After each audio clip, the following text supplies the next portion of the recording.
ബഹുമാന്യനായ അധ്യക്ഷൻ, ഈ പെരുങ്കളിയാട്ടം കമ്മിറ്റിയുടെ ചെയർമാൻ ശ്രീ അനിൽ ജി, ഇവിടെ വേദിയിൽ സന്നിഹിതനായിരിക്കുന്ന ഞങ്ങളുടെയൊക്കെ ഗുരുതുല്യനും ആരാധ്യനുമൊക്കെയായ ഈ മുച്ചിലോട്ട് ദേവസ്ഥാനത്തിൻ്റെ ആരൂഢന്മാരുടെ കുടുംബത്തിൽപ്പെട്ട ഒരാൾ കൂടിയായ ശ്രീ AK നമ്പ്യാർ, വേദിയിലിരിക്കുന്ന കൃഷ്ണേട്ടൻ, ജനാർദ്ദനേട്ടൻ, സദസ്സിലിരിക്കുന്ന ഒരുപാട് ആളുകളുണ്ട്. ഒട്ടേറെ ആളുകളുടെ പേരെനിക്കറിയാം, അവരുടെ പേരെടുത്ത് പറയുന്നില്ല. അതിൽ പ്രതിഭകളും കലാകാരന്മാരും സംവിധായകന്മാരും ഉദ്യോഗസ്ഥ പ്രമുഖരും ഒക്കെ ഉണ്ട്. അവരെല്ലാം ചേർന്നിരിക്കുന്ന പ്രൗഢ ഗംഭീരമായിരിക്കുന്ന ഈ സദസ്സിൽ വന്നു ചേർന്നിരിക്കുന്ന പ്രിയപ്പെട്ട സഹോദരി സഹോദരന്മാരെ, സുഹൃത്തുക്കളെ, നിങ്ങൾക്കെല്ലാവർക്കും നമസ്കാരം. കളിയാട്ടത്തോടനുബന്ധിച്ച് കളിയാട്ടവും ആരാധനയും തോറ്റവും പ്രദക്ഷിണവും നേർച്ചയും പ്രാർത്ഥനയും ഒക്കെ നടക്കുന്ന കൂട്ടത്തിൽ കേരളത്തിലെ കാവുകളിലും ക്ഷേത്രത്തിലും വ്യാപകമായി നടന്നു വരുന്ന ഒരു പ്രക്രിയയാണ് സാംസ്കാരിക സമ്മേളനം. ഈ സാംസ്കാരിക സമ്മേളനം എന്തിനാണ്? ക്ഷേത്രാരാധനയും മനുഷ്യ സംസ്കൃതിയും തമ്മിൽ കൂടിച്ചേർക്കുന്ന ഒരു പ്രക്രിയയാണ്. ചിന്തകൾ കൊണ്ട് വിശ്വാസത്തെ അടിത്തറവാകുന്ന ഒരു പ്രക്രിയ. നമ്മുടെ വിശ്വാസങ്ങളെല്ലാം ഉണ്ടായത് ചിന്തയുടെ അടിത്തറയിലാണ്. തത്വശാസ്ത്രത്തിൽ നിന്നാണ് ദൈവം ഉണ്ടായത്. തത്വശാസ്ത്രങ്ങൾ ഇപ്പൊ വേണ്ട, ദൈവം മതി എന്ന സങ്കല്പം ഉണ്ടാകുമ്പോഴാണ് മനുഷ്യത്വം മരവിച്ചു പോകുന്നത്. ഇവിടെ വിദ്യാധരൻ മാഷ് വരാനിരിക്കും, നല്ല സംഗീത സംവിധായകനാണ്. ഇവിടെ നാടകത്തിന്റെ, പ്രത്യേകിച്ച് കേരളത്തിലെ നാടോടി വിജ്ഞാനീയത്തെ പറ്റി ആഴത്തിൽ പഠിച്ച് ഗ്രന്ഥരചന നടത്തിയ ഫോക്ലോർ രംഗത്തെ വിദഗ്ധനായ AK നമ്പ്യാരുണ്ട്. അതുപോലെ നാടകത്തിന്റെ സംവിധായകയിൽ പ്രശസ്തനും എൻ്റെ പ്രിയ സുഹൃത്തുമായ സുരേഷ് ബാബു ശ്രീസ്തയുണ്ട്. അവരെല്ലാം ഇരിക്കുന്ന ഈ സദസ്സിൽ നമുക്ക്, ഞാനിവിടെ ക്ഷേത്രങ്ങളിൽ പോകുന്നതിന്റെ പ്രധാനപ്പെട്ട ദൗത്യം, നമ്മളൊരു ക്ഷേത്രത്തിനും ഒരു കാവിനും ഒരു കളിയാട്ടത്തിനും പെരുങ്കളിയാട്ടത്തിനും ചെലവഴിക്കുന്ന കാശും അതിനുവേണ്ടി നടത്തുന്ന അധ്വാനവും ചെറുതല്ല. ഈ രാജ്യത്താകമാനം ഞാൻ ക്ഷേത്രങ്ങളുടെ ലിസ്റ്റ് എടുത്ത് പരിശോധിച്ചു. ഓരോ സംസ്ഥാനത്തുമുള്ള 28 ലക്ഷത്തോളം ക്ഷേത്രങ്ങൾ ഈ രാജ്യത്തുണ്ട്. പള്ളികളുടെ കണക്ക് വേറെയുണ്ട്. ഇത്രയും ക്ഷേത്രത്തിന് വേണ്ടി ചെലവഴിക്കുന്ന കാശും അധ്വാനവും. ഉത്സവങ്ങളെല്ലാം പണ്ടത്തെ മാതിരിയല്ല. ഉത്സവങ്ങളെല്ലാം കളിയാട്ടങ്ങൾ പെരുങ്കളിയാട്ടങ്ങളാകുന്നു, ഉത്സവങ്ങൾ മഹോത്സവങ്ങളാകുന്നു. അവിടെയൊക്കെ ഗംഭീരമാണ്. ക്ഷേത്രങ്ങളെ അന്തിത്തിരി കത്തിക്കാൻ കഴിവില്ലാത്ത BPL ലിസ്റ്റിൽപ്പെട്ട ഒരുപാട് അമ്പലങ്ങൾ ഉണ്ടായിരുന്നു പണ്ട്. ഇന്ന് BPL ലിസ്റ്റിൽപ്പെട്ട ഒരൊറ്റ അമ്പലവും ഇല്ല. എല്ലാം ബിലോ പോവർട്ടി ലൈനിൽ നിന്ന് എബോവ് പോവർട്ടി ലൈനിലേക്ക് മാറി. എന്റെ നാട്ടിൽ തൊടീക്കളമാണ്. അവിടുത്തെ ക്ഷേത്രത്തിൽ ദൈവം, ഈശ്വരൻ അവിടുത്തെ പൂജാരിയാണെന്നായിരുന്നു എൻ്റെ ഒരു കണക്കുകൂട്ടൽ. അതിൽ എന്നെ കുറ്റം പറയാൻ പറ്റില്ല. അവിടെ പൂജ നടത്തുന്ന ആള് കുഞ്ഞിമംഗലത്തുള്ള ഈശ്വരൻ നമ്പൂതിരിയായിരുന്നു. എല്ലാവരും ഈശ്വരോ എന്ന് വിളിക്കുന്ന ഞാൻ കരുതി ഇയാളാ ഈശ്വരൻ. ഒരു ദിവസം ചായപ്പൊടി വാങ്ങാൻ വേണ്ടി ആ പ്രദേശത്ത് ആകെ ഒരു അനാദി കടയേ ഉള്ളൂ, ഇസ്മായിലിന്റെ കട. അവിടെ ചായപ്പൊടി വാങ്ങാൻ വേണ്ടിയിട്ട് എന്നെ അമ്മ പറഞ്ഞയച്ചപ്പോ ഈശ്വരനതാ ഓലക്കൊടിയും എടുത്തിട്ട് അനാദി കടയിലേക്ക് വരുന്നു. ഞാൻ അത്ഭുതത്തോടെ നോക്കി. ഈശ്വരൻ വന്നിട്ട് ഇസ്മയിലേ എന്ന് വിളിക്കുന്നു. എന്താ തിരുമേനി എന്ന് ചോദിക്കുന്നു ഇസ്മയിൽ. അടുത്ത അഷ്ടമി ഉത്സവത്തിന് നിന്റെ കടം മുഴുവൻ തീർത്തു തരാം. നാളെ ഭഗവാന് കത്തിക്കാൻ എണ്ണയില്ല ഇസ്മയിലെ, കുറച്ചും കൂടി നീ എണ്ണ കടം തരണം എന്ന് അഭ്യർത്ഥിക്കുന്നു. ഞാൻ അത്ഭുതത്തോട് കൂടിയാണ് ആ കാഴ്ച കണ്ടത്. സാക്ഷാൽ ഈശ്വരൻ വന്നിട്ട് മുസ്ലിം മതവിശ്വാസിയായ ഇസ്മായിലിന്റെ കടയിൽ നിന്ന് എണ്ണ തരൂ. ഇസ്മായിൽ കഴിഞ്ഞ വർഷം മരിച്ചത്. എണ്ണ തരുമെന്ന് അഭ്യർത്ഥിക്കുന്നു. ഇസ്മായില് നേരെ പാത്രം വാങ്ങി യാതൊരു ഭാവവ്യത്യാസവും ഇല്ലാതെ എണ്ണ അളന്നു കൊടുക്കുന്നു. ഈശ്വരോ രക്ഷതു എന്ന് പറഞ്ഞിട്ട് അയാൾ പോകുന്നു. അപ്പോഴാ മനസ്സിലായത് ഈശ്വരൻ വേറെ ഉണ്ട് എന്ന്. ഇയാൾ ഈശ്വരനാണല്ലോ പറയുന്നത്, ഈശ്വരോ രക്ഷതു. ദൈവസങ്കല്പങ്ങളെ പറ്റിയിട്ടുള്ള എന്റെ ധാരണകളെ അടിമുടി തകർത്തു കളഞ്ഞ സംഭവമായിരുന്നു അത്. ഞാനിതിവിടെ പറയാൻ കാരണം, അത്ര ദാരിദ്ര്യമുള്ള ക്ഷേത്രങ്ങൾ ഉണ്ടായിരുന്നു. ഇന്ന് അങ്ങനെയില്ല. ഇത്രയും കാശും ആളും അർത്ഥവും സംഭാരങ്ങളും വളർന്നു വരുന്നതിന് ആനുപാതികമായി എന്തായിരുന്നു വളരേണ്ടത്? ദൈവത്തിന്റെ ശക്തിയാണോ മനുഷ്യന്റെ സംസ്കാരമാണ്? നിങ്ങൾ പ്രാർത്ഥിച്ചതുകൊണ്ട് ദൈവത്തിനൊരു നേട്ടവുമില്ല. നിങ്ങൾ പ്രാർത്ഥിക്കാത്തത് കൊണ്ട് ദൈവത്തിനൊരു കോട്ടവുമില്ല. ഉണ്ടോ? അണ്ടകടാഹം മുഴുവൻ നിയന്ത്രിക്കുന്നു എന്ന് പറയുന്ന ദൈവം ഈ അനന്തമജ്ഞാതം അവർണ്ണനീയം ഈ ലോകഗോളത്തിൽ കോടാനുകോടി നക്ഷത്രക്കൂട്ടത്തിൽ വെറും ഒരു നക്ഷത്ര സമൂഹമായ ആകാശഗംഗ മിൽക്കി വേയിലെ തിരുവാതിര എന്ന നക്ഷത്രത്തിന്റെ 1/6 വലിപ്പം മാത്രമുള്ള സൂര്യൻ എന്ന സാധാരണ നക്ഷത്രത്തിന്റെ 9 ഗ്രഹങ്ങളിൽ വ്യാഴത്തെ അപേക്ഷിച്ച് ഒരു ഗ്രഹമായ ഭൂമിയിൽ ആകെ മനുഷ്യർക്ക് താമസിക്കാൻ പറ്റിയത് 1/4 സ്ഥലത്താ. ബാക്കി മുഴുവൻ കടല. ആ 1/4 സ്ഥലത്തിൽ പകുതിയും ചതുപ്പും കായലും അതുപോലെ കാടുമാണ്. അതിൽ പകുതി സ്ഥലത്ത് 7 വൻകരകളാക്കി അതിൽ ഏഷ്യ വൻകരയിൽ റഷ്യ, ചൈന തുടങ്ങിയ രാജ്യങ്ങളെ അപേക്ഷിച്ച് ഒരു കൊച്ചു രാജ്യമായി ഇന്ത്യ. ആ ഇന്ത്യയിൽ ഒരുപാട് മഹാരാഷ്ട്ര, രാജസ്ഥാൻ തുടങ്ങിയ വലിയ സംസ്ഥാനങ്ങളുടെ കൂട്ടത്തിൽ ഒരു നേന്ത്രപ്പഴത്തിന്റെ വലിപ്പമുള്ള ഈ കേരള സംസ്ഥാനത്തിലെ 14 ജില്ലകളിൽ ഒരു ജില്ല മാത്രമായ കണ്ണൂർ ജില്ലയിൽ 71 പഞ്ചായത്തിന്റെ കൂട്ടത്തിൽ ഒരു പഞ്ചായത്ത് മാത്രമായി ഇതാ ചെറുതാഴം പഞ്ചായത്തിൽ 10-18 വാർഡുകളുടെ കൂട്ടത്തിൽ ഒരു വാർഡിൽ ഒരു മൂലക്കുള്ള ഒരു വീട്ടിൽ കുറെ മുറികളുള്ള ഒരു മുറിയിൽ ഒരു കട്ടിലിന്റെ ഒരു തലക്ക് കിടന്നുറങ്ങുന്ന മനുഷ്യൻ വിചാരിച്ചിട്ട് ഈ ദൈവത്തെ നന്നാക്കാൻ പറ്റുമോ? ആലോചിച്ച് നോക്കൂ. അപ്പൊ നമ്മൾ പ്രാർത്ഥിക്കുന്നത് കൊണ്ട് ദൈവത്തെ നന്നാക്കാനാണോ? പ്രാർത്ഥിക്കാതിരുന്നാൽ ദൈവം ഇല്ലാതായി പോകും? ഇല്ല. പിന്നെ ആർക്കു വേണ്ടി പ്രാർത്ഥിക്കുന്നു? ഈ പ്രാർത്ഥനയുടെ ലക്ഷ്യം പൂർണ്ണമായി മനുഷ്യന്റെ ആന്തരികവും ബാഹ്യവുമായ വികാസമാണ്. ആ വികാസമുണ്ടാകുന്ന ഒരേയൊരു ജീവി മനുഷ്യനാണ്.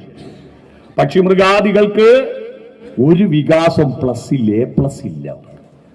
മനുഷ്യനുണ്ടാകുന്നതിന് 15 ലക്ഷം വർഷം മുമ്പ് ഈ ഭൂമിയിൽ ജീവിച്ചിരുന്ന ആനകളുടെ ഫോസിലുകൾ കിട്ടിയിട്ടുണ്ട്. 15 ലക്ഷം വർഷം മുമ്പ് ആനകൾ എങ്ങനെയാ ജീവിച്ച അതേപോലെ തന്നെയാ 2026 ജീവിക്കുന്നത്. ഒരു മാറ്റവുമില്ല.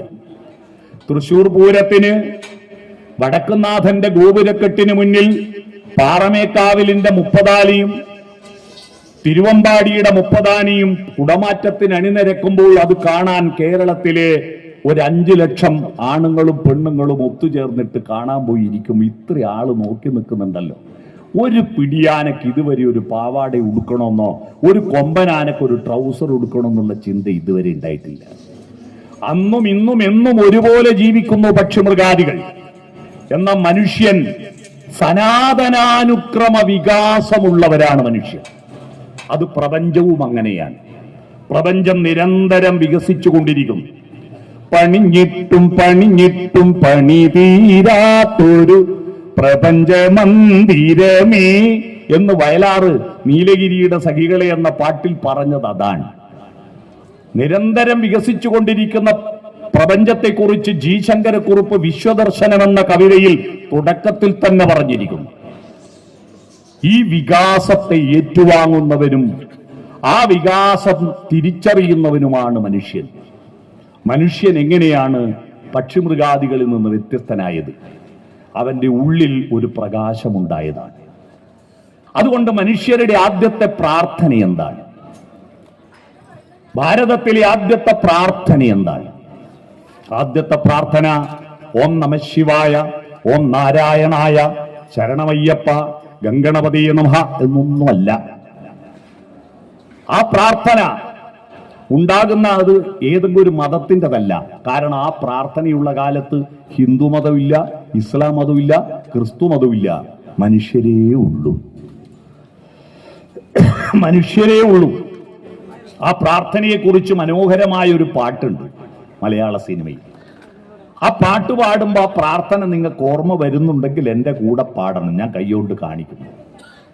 ശാരികേ ശാരികേ സിന്ധു ഗംഗാ നദീതീരം വളർത്തിയ ഗന്ധർവഗായികേ പാടുക നീ പുരുഷാന്തരത്തിലെ ഭാവോജ്വലങ്ങളാം സൂര്യഗായത്രികൾ. അതാണ് ഇത്. എത്ര ആൾക്ക് പാടാൻ കഴിയുന്നുണ്ട് എന്ന് നോക്കിയിട്ടാണ് ഞാൻ ഓരോ പ്രദേശത്തിൻ്റെയും സംസ്കാരത്തിന് മാർക്കിടാറ്. ചില നാട്ടിലൊന്നും ഉണ്ടില്ല, എന്നാൽ ഇത്രയധികം ആളുകൾ ഏറ്റുപാടിയത് മറ്റെവിടെയും ഉണ്ടായിട്ടില്ല. മനസ്സിലായല്ലോ? സൂര്യഗായത്രി. എന്താ ഈ സൂര്യഗായത്രി?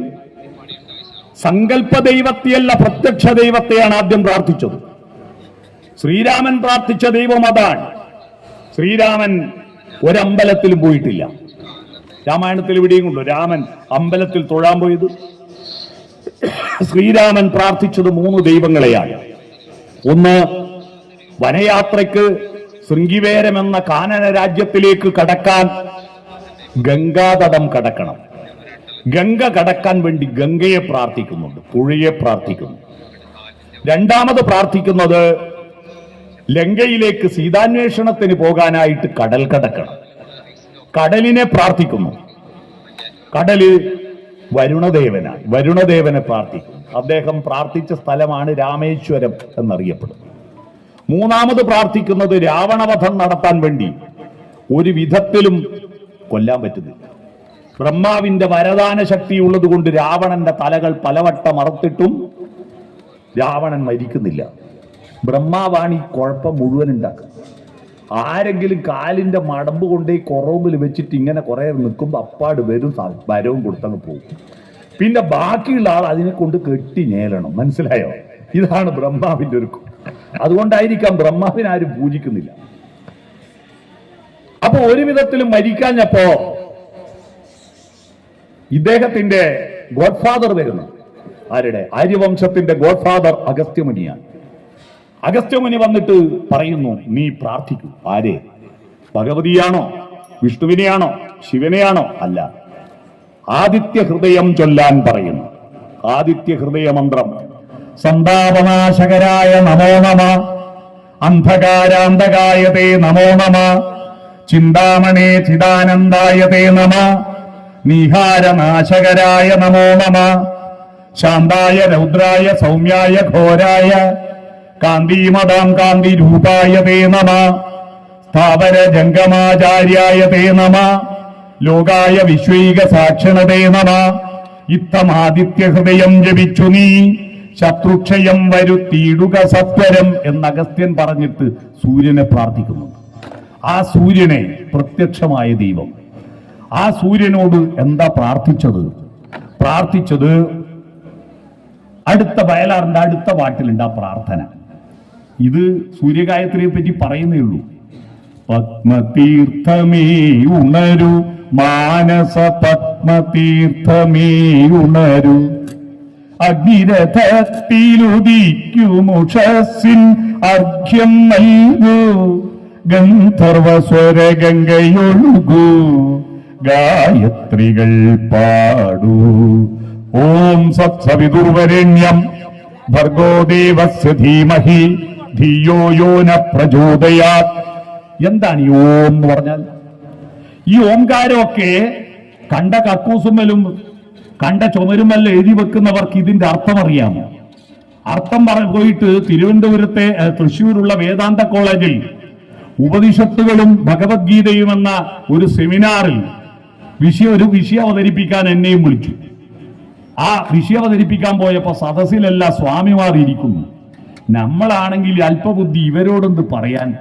കടപ്പുറത്ത് പൂയി ഇറക്കാൻ പോകുന്ന പരിപാടിയല്ലേ, കടപ്പുറത്ത് പൂയി അങ്ങോട്ട് കൊണ്ട് ഇറക്കേണ്ടിയില്ലല്ലോ. ഞാൻ വെറുതെ ചോദിച്ചു, ഓങ്കാരത്തിന്റെ അർത്ഥം ഒന്ന് പറഞ്ഞു തരുമെന്ന്. ആരും ഒന്നും അനങ്ങുന്നില്ല. ഓങ്കാരം എന്ന് ആദ്യം പറയുന്നത് ദൈവവിശ്വാസികൾ അറിയണം, ദൈവബോധമുണ്ടായത് കാലബോധത്തിൽ നിന്നാണ്. കാലത്തിനെ പറ്റി ചിന്തിച്ചത് മനുഷ്യൻ മാത്രമാണ്. 2026 ജനുവരി 28 എന്ന് ഒരു പശുവിനും അറിയില്ല, പട്ടിക്കും അറിയില്ല, പൂച്ചക്കും അറിയില്ല. ഇന്ന് ബുധനാഴ്ചയാണെന്നറിയുന്ന ഏതെങ്കിലും പക്ഷിമൃഗാദികളുണ്ടോ? ഇത് ജനുവരി ആണെന്നറിയുമോ? അവർക്ക് കാലമില്ല. മനുഷ്യരുണ്ടാവുന്നതിന് മുമ്പ് ഇരുട്ടുണ്ട്, വെളിച്ചവുമുണ്ട്. പക്ഷെ ഇരുട്ടിനെ രാത്രിയെന്നും പകലിനെ വെളിച്ചത്തെ പകലെന്നും വിളിക്കാൻ ആരും ഉണ്ടായിരുന്നില്ല. ആ ഇരുട്ടും വെളിച്ചവും ചേർന്ന അഹർനിശം ചേരുന്നത് ദിവസം എന്ന് സങ്കല്പിച്ചത് നമ്മളാണ്. ആ ദിവസങ്ങളെ പെരുക്കി പെരുക്കി ആഴ്ചകളും മാസങ്ങളുമാക്കി കാലത്തെ ഉണ്ടാക്കി. ഇപ്പൊ ഇവിടെ വരാൻ പോകുന്ന വിദ്യാധര മാഷ് അല്ലേ, അദ്ദേഹം ചിട്ടപ്പെടുത്തിയ അതിമനോഹരമായ ശ്രീമൂലനഗരം വിജയൻ എഴുതിയ ഒരു മനോഹരമായ പാട്ടുണ്ട്.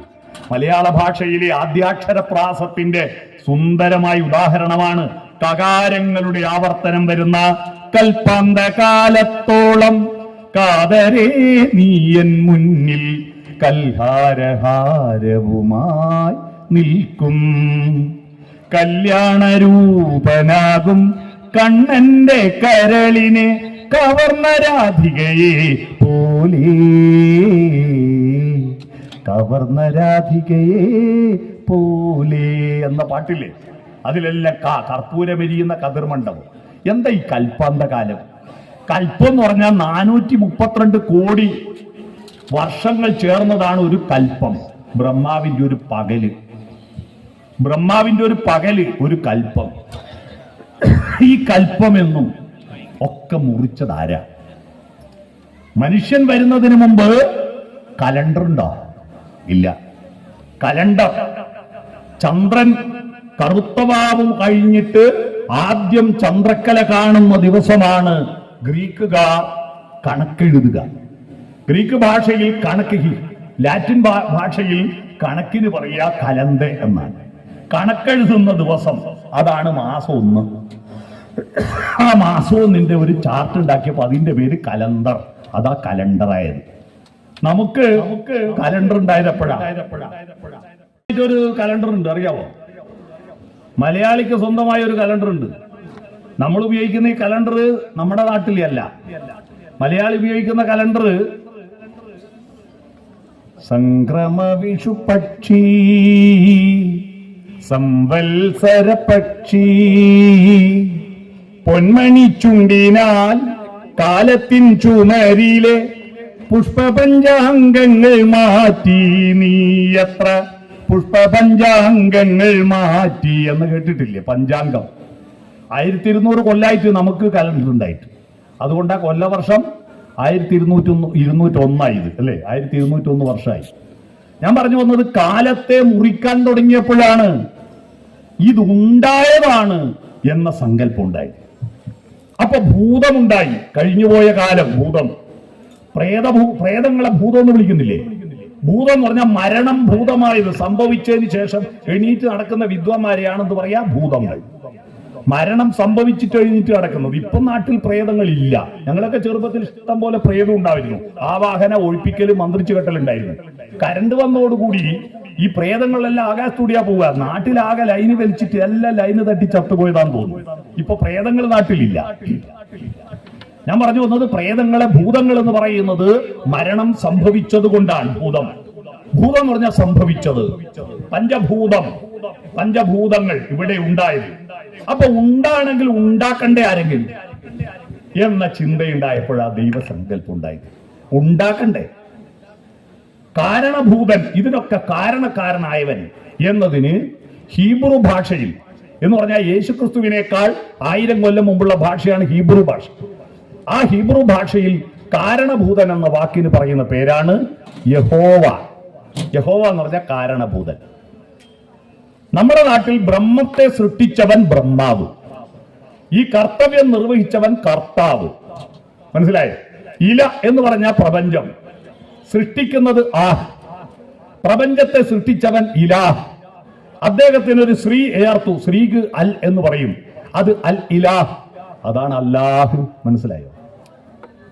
എന്ന് പറഞ്ഞാൽ സൃഷ്ടി നടത്തിയവൻ, ഉണ്ടാക്കിയവൻ എന്ന സങ്കല്പമുണ്ടായത് ഉണ്ടായത് എന്ന സങ്കല്പത്തിൽ നിന്ന്. ഉണ്ടായത് എന്ന സങ്കല്പം ഉണ്ടായത് കാലബോധത്തിൽ നിന്ന്. അപ്പൊ ഉണ്ടായവൻ പിന്നെ ഇതിങ്ങനെ നിലനിർത്തിക്കൊണ്ടോന്നില്ലേ? അപ്പൊ അതാരാ ഇത് ചെയ്യുന്ന? ഇതിന് ആരോ എവിടുന്നോ ഒരു റിമോട്ട് കൺട്രോൾ ഉണ്ടേ? അല്ലെങ്കിൽ നമ്മൾ പുറത്തേക്ക് വിടുന്ന കാർബൺ ഡൈ ഓക്സൈഡിനെ മുഴുവൻ വലിച്ചെടുത്തിട്ട് ഒരു മനുഷ്യന് 33 കോടി രൂപയുടെ ഓക്സിജൻ മരിക്കുന്നതിന് മുമ്പ് ഈ സസ്യങ്ങൾ തിരിച്ചു കൊടുക്കുന്നില്ലേ? അപ്പൊ ഇതെല്ലാം നിയന്ത്രിക്കുന്ന ആരോ ഒരാൾ ഇവിടെ ഉണ്ടാവും എന്ന ചിന്തയുണ്ടായി. അപ്പൊ സൃഷ്ടി നടത്തിയവൻ, പാലിക്കുന്നവൻ, പിന്നെ മരണമുണ്ട്, കൊടുങ്കാറ്റുണ്ട്, ശക്തിയുണ്ട്, അടിച്ച് തകർക്കുന്നുണ്ട്. ഇതൊരു വല്ലാത്ത ശക്തിയല്ലേ? സംഹാരം. ആ സംഹാരമുള്ളവനാരാ? അവൻ സംഹാരമൂർത്തി. അപ്പൊ ഉണ്ടാവുക, നിലനിൽക്കുക, ഇല്ലാതാവുക, 3 സങ്കല്പങ്ങൾ ഉണ്ടായി. ആ 3 സങ്കല്പത്തിൽ സംസ്കൃതത്തിൽ ആ ഉ അം എന്ന് പറഞ്ഞു. കൂട്ടി വായിച്ച ഓം. ഉണ്ടാവുക, നിലനിൽക്കുക, ഇല്ലാതാവുക, ഇതാണ് ഓം. പിടികിട്ടിയോ? ഓം എന്ന് പറഞ്ഞാൽ കാലബോധം. കാലബോധത്തിൽ നിന്നാണ് ഞാൻ എന്ന ബോധമുണ്ടായത്, നീ എന്ന ബോധം ഉണ്ടായത്, പ്രകൃതി എന്ന ബോധം ഉണ്ടായത്. എന്നെയും പ്രകൃതിയെയും കൂട്ടിയോജിപ്പിക്കുന്ന ദൈവമെന്ന സങ്കല്പമുണ്ടായത്.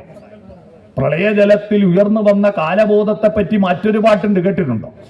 പ്രളയപ്പയോധിയിൽ ഉറങ്ങിയുണർന്നൊരു പ്രഭാമയൂഖമേ കാലമേ, പ്രകൃതിയും ഈശ്വരനും ഞാനും നിന്റെ പ്രതിരൂപങ്ങളല്ലേ എന്നൊരു പാട്ടുണ്ട്. അപ്പോ ഞാൻ പറഞ്ഞു വന്നത്, കാലബോധത്തിൽ നിന്നാണ് നമുക്ക് ദൈവബോധം ഉണ്ടായത് എന്നറിയുക. അതാണ് ഓം എന്നാദ്യം പറയുന്നത്. സവിതുർവരേണ്യം, ഉർവിയ വരേണ്യമാക്കുന്നവൻ സവിതാവ്. അവൻ ഭർഗോദേവസ്യ ധീമഹിയ. ഭർഗസ് ഊർജമാണ്, ഊർജത്തിന്റെ പ്രവാഹമായിരിക്കുന്നവനാണ്. സകല ഊർജം അവിടുന്നാ വരുന്നത്, അല്ലേ? നമ്മുടെ എല്ലാ ഊർജവും അവിടുന്നാ വരുന്നത്, ഊർജത്തിന്റെ പ്രവാഹമായിരിക്കുന്നവൻ. ഇപ്പൊ കരണ്ട്, വൈദ്യുതോർജം ഇവിടുന്നാ വരുന്നത്. സോളാർ പാനൽ അല്ലെങ്കിലും നമ്മുടെ അണക്കെട്ടുകളിൽ നിന്നുണ്ടാകുന്ന വൈദ്യുതിയും സൗരോർജം കൊണ്ടാണ് ഉണ്ടാകുന്നത്. കാരണം മഴ പെയ്യുന്നത് കൊണ്ടാണല്ലോ അണക്കെട്ടിൽ വെള്ളം ഉണ്ടാവുന്നത്. മഴ പെയ്യണമെങ്കിൽ ആകാശത്ത് മേഘങ്ങൾ വേണ്ടേ? മേഘങ്ങൾ വേണമെങ്കിൽ വെള്ളം ബാഷ്പീകരിക്കണ്ടേ? വെള്ളം ബാഷ്പീകരിക്കണമെങ്കിൽ സൂര്യന്റെ ചൂടിലല്ലേ ബാഷ്പീകരിക്കുന്നത്? അതുകൊണ്ടല്ലേ മേലോട്ട് പോകുന്നത്. അപ്പൊ സൂര്യൻ ഭർഗോദേവസ്യ ധീമഹി. അടുത്തതാണ് ധിയോ യോന പ്രചോദയ. ധീ എന്ന് പറഞ്ഞാൽ എന്താ? ബുദ്ധി. ബുദ്ധിയുടെ പ്രചോദനമായി തീർന്നാലും എന്ന് പറഞ്ഞാൽ പുറത്ത് വെളിച്ചം തരുന്ന സൂര്യ, നീ അകത്ത വെളിച്ചമായി തീരൂ എന്നാൽ. പുറത്ത് വെളിച്ചം തരുന്നത് ദിനോസറുകൾക്കും കണ്ണുണ്ടായിരുന്നു, കടുവകൾക്കും ആനകൾക്കും പുലികൾക്കും എല്ലാം കണ്ണുണ്ടായിരുന്നു. അവരെല്ലാം ആ പ്രകാശം കണ്ണുകൊണ്ട് കണ്ടിരുന്നു. പക്ഷെ മനുഷ്യന് മാത്രമേ അകക്കണ്ണുണ്ടായിരുന്നു. കടമ്മനിട്ടവയുടെ വരികൾ കണ്ണു വേണം അകത്തും പുറത്തും, കേട്ടിട്ടില്ലേ? അകക്കണ്ണ് മനുഷ്യർക്കേ ഉള്ളൂ. ആരണ്യാന്തര ഗഹ്വരോദര തപസ്ഥാനങ്ങളിൽ സൈന്ധവോദാര ശ്യാമ മനോഭിരാമ പുളിനോപാന്ത പ്രദേശങ്ങളിൽ. അടുത്തത് ആരന്തർമുഖം ഈ പ്രപഞ്ച പരിണാമോ ഭിന്ന സർഗക്രിയാസാരം തേടി അലഞ്ഞു പണ്ട് എന്നാണ്. സർഗക്രിയയുടെ സാരം എന്താണെന്ന് അന്വേഷിച്ചു നടന്നല്ലോ. അകക്കണ്ണ് കൊണ്ട് അന്തർമുഖരായിട്ട് ഉള്ളിലേക്ക് നോക്കിയിട്ടാണ്.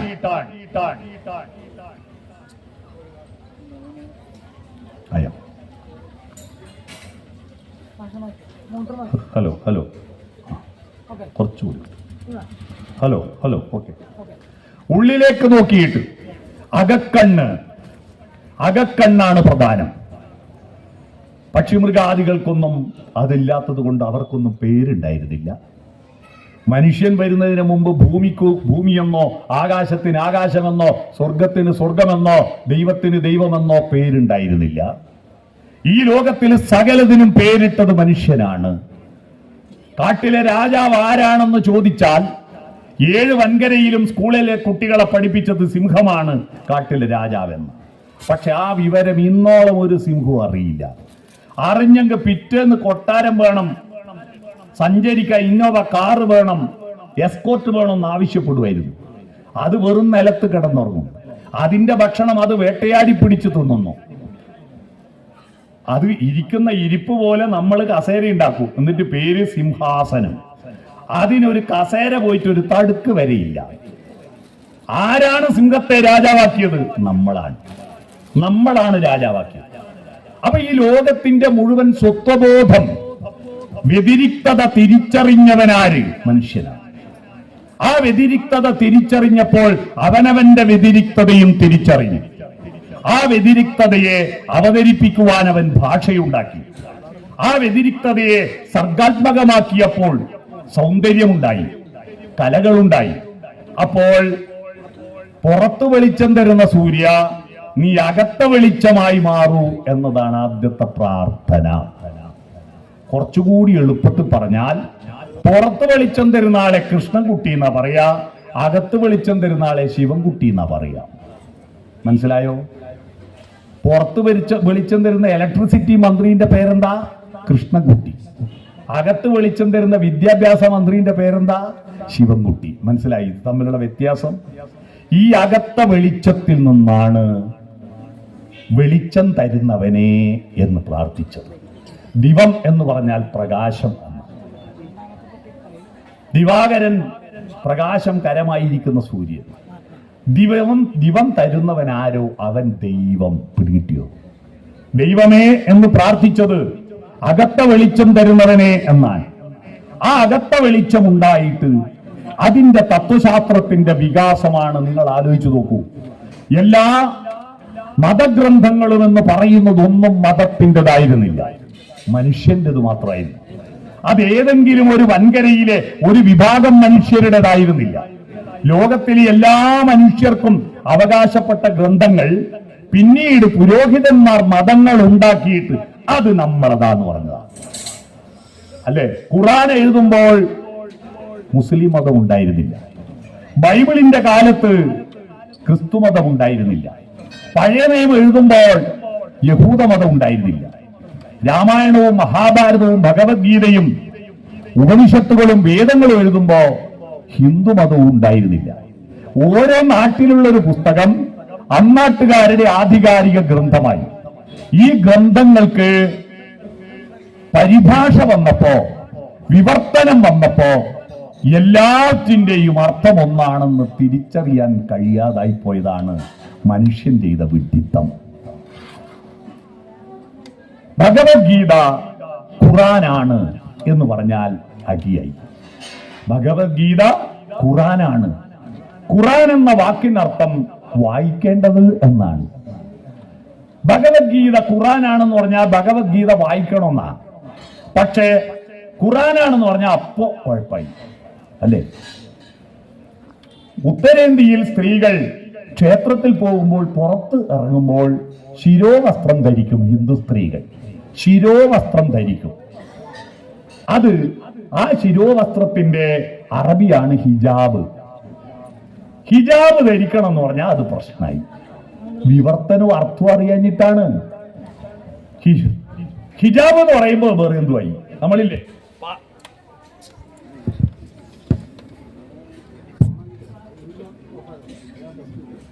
പാവപ്പെട്ടൻ ഇട്ടാൽ ട്രൗസർ, പൈസക്കാരൻ ഇട്ടാ ബർമൂഡ എന്ന് പറഞ്ഞ പോലെയാ. നമ്മളിട്ടാ നല്ലത്, അവരിട്ടാ മോശം. ബൈബിൾ എന്ന വാക്കിന്റെ അർത്ഥം അറിയാവോ? ബൈബിൾ എന്ന് പറഞ്ഞാൽ എന്താ?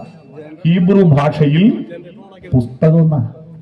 ബൈബിൾ എന്ന് പറഞ്ഞാൽ പുസ്തകം. നമ്മള് സാധാരണ പുസ്തകം എടുത്തിട്ട് സ്കൂളിൽ പോകുമ്പോ നവരാത്രിക്ക് പുസ്തകം പൂജ നടത്താൻ വെക്കുമ്പോ ഗ്രന്ഥം എന്ന് പറയും. സംഭവം അത് സംസ്കൃതം പറഞ്ഞാല് ഗംഭീരമാകുന്നുള്ളൊരു സങ്കല്പം ഉണ്ടായിരുന്നു പണ്ട്. ആ ഒരു ധാരണയിലാണ് അമ്പലത്തിൽ പൂജക്ക് വെക്കുമ്പോ ഈ പുസ്തകം എന്തായി? ഗ്രന്ഥമായി. അതുപോലെയാണ് ബൈബിൾ പുസ്തകമാണ്. ശ്രീ എന്നതിന് അൽ എന്നാണ് അറബി പറയും. ശ്രീ എന്നതിന് അറബിയിൽ എന്ത് പറയും? അൽ. കൃഷ്ണൻ എന്നും രാമൻ എന്നും പറയുന്നതിന് ഇലാഹ് എന്ന് പറയും. ശ്രീകൃഷ്ണൻ എന്ന് പറയുമ്പോൾ അൽ ഇലാഹ് എന്ന് പറയും. അവർക്ക് സംസ്കൃതം അറിയാത്തത് അവരുടെ കുഴപ്പമാണോ? നമുക്ക് അറബി അറിയാത്തത് നമ്മുടെ കുറ്റാണോ? അല്ല.